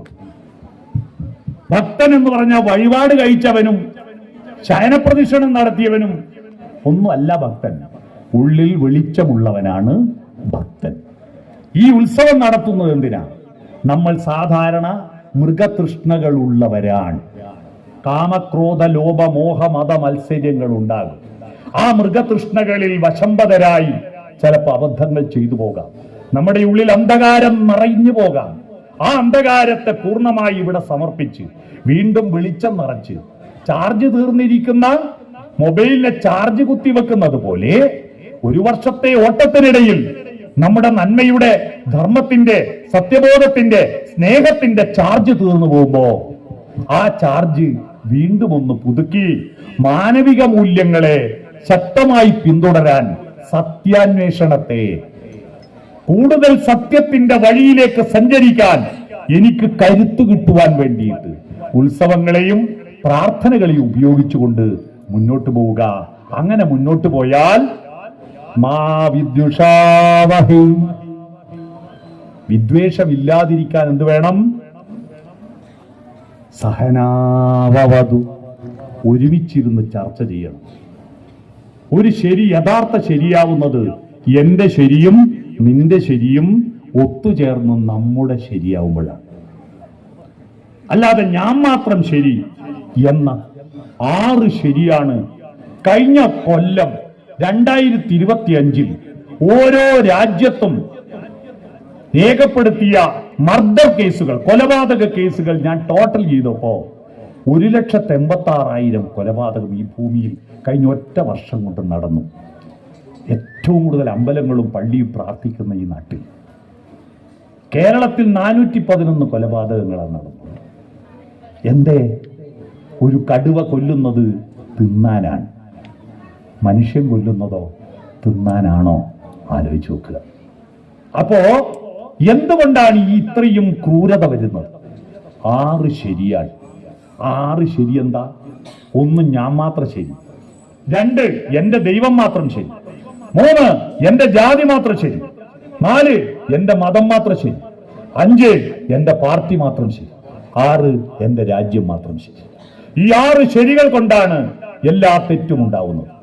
എന്റെ ശരിയും നിന്റെ ശരിയും ഒത്തുചേരാൻ ഹൃദയവിശാലതയുണ്ടാവുക. ഭക്തന്മാർക്കുണ്ടാവേണ്ട ഏറ്റവും പ്രധാനപ്പെട്ട യോഗ്യത ഹൃദയവിശാലത. ഭാരത സംസ്കാരം വസുധൈവ കുടുംബകം. ഈ വസുധയാണ് കുടുംബം. ഭൂമി മൊത്തം ഒരു കുടുംബമാണ്. അല്ലാതെ എന്റെ മതവും എന്റെ ജാതിയും മാത്രമല്ല കുടുംബം. അത്തരത്തിൽ ഈ ഭൂമിയിലുള്ള മനുഷ്യരെല്ലാം ഒറ്റ വംശമാണ്. ആ വിശാലമായ കാഴ്ചപ്പാടാണ് നമ്മുടെ സംസ്കാരം പണ്ട് നമ്മളോട് പറഞ്ഞു തന്നത്. എന്നാൽ അതെല്ലാം തിരുത്തപ്പെട്ട് ഇപ്പോൾ പുതിയ സങ്കുചിതമായ മതവിശ്വാസത്തിലേക്കും മതവിദ്വേഷത്തിലേക്കും ലോകം മുന്നോട്ട് പോകുമ്പോൾ യഥാർത്ഥ ഭക്തന്മാർ, യഥാർത്ഥ വിശ്വാസികൾ സങ്കുചിത മനസ്കരാവാതെ, വിദ്വേഷമില്ലാതെ, അല്ലെ, തേജസ്വിനാവധീതമസ്തു, ഉള്ളിൽ വെളിച്ചം മറക്കുന്നവരാവൂ. അപ്പോൾ മാ വിദ്യുഷാവഹി, ഒരാളോടും വിദ്വേഷമില്ലാതായി മാറും. അത്തരത്തിൽ അത്തരത്തിലുള്ള ഒരു സമൂഹത്തെ സൃഷ്ടിക്കാൻ ഈ പെരുങ്കളിയാട്ടം ഒരു സംസ്കാരമായി എല്ലാവരും ഒത്തുചേരുന്ന, പരസ്പരം ബഹുമാനിക്കുന്ന, സ്നേഹിക്കുന്ന ഒരു നാടായിട്ട് ഈ നാടിനെ മാറ്റാൻ ഈ പെരുങ്കളിയാട്ടം നിങ്ങൾക്ക് ശക്തി പകരട്ടെ എന്ന് ആശംസിച്ചുകൊണ്ട് ഇവിടെ ഈ പരിപാടിക്ക് ഈ ഒരു സാധാരണ ഒരു പൊതുപ്രവർത്തകനായി എന്നെ ഇവിടെ വിളിച്ചു വരുത്തിയതിന് ഇതിന്റെ സംഘാടകരോട് ഞാൻ ആദ്യം നന്ദി പറയുന്നു. രണ്ടാമത്, സാധാരണ എവിടെ പോയാലും ആള് വരേണ്ട സമയമായിട്ടുള്ളൂ. തുടങ്ങിയാ വരാന്ന് നാട്ടുകാർ വന്നാൽ തുടങ്ങാന്ന് പറഞ്ഞു സംഘാടകരും തമ്മിൽ മസിൽ പിടിക്കേണ്ട സമയമായിരുന്നു. എന്നാൽ ഇവിടെ വൈകുന്നേരം തന്നെ 5 മണിയാവുമ്പോഴേക്ക് ഒരു പ്രസംഗം കേൾക്കാൻ മാത്രം ഇത്രയും വലിയ ജനക്കൂട്ടം വരികയും ഒരു സ്കൂളിലെ ക്ലാസ്സിലെ കുട്ടികൾ പോലും ഇങ്ങനെ ഇരിക്കുന്ന അച്ചടക്കത്തിൽ ഇരിക്കാറില്ല, അങ്ങനെ ഇരുന്ന് കേൾക്കുകയും ചെയ്തതിന് ഈ സദസ്സിന്റെ മുന്നിൽ ഒരു നല്ല നമസ്കാരം സമർപ്പിച്ചുകൊണ്ട് എനിക്ക് പ്രിയപ്പെട്ട സംഗീത സംവിധായകൻ വിദ്യാധരൻ മാഷയുടെ സാന്നിധ്യം ഇവിടെ ഉണ്ടായി, അദ്ദേഹത്തെ കാണാൻ പറ്റി എന്നതിലുള്ള സന്തോഷവും പങ്കിട്ടുകൊണ്ട് എല്ലാവർക്കും ഈ ഉത്സവത്തിനും എല്ലാവിധ ആശംസകളും അറിയിച്ചുകൊണ്ട് ഞാൻ എൻ്റെ ഭാഷണം ചുരുക്കുന്നു. നമസ്കാരം.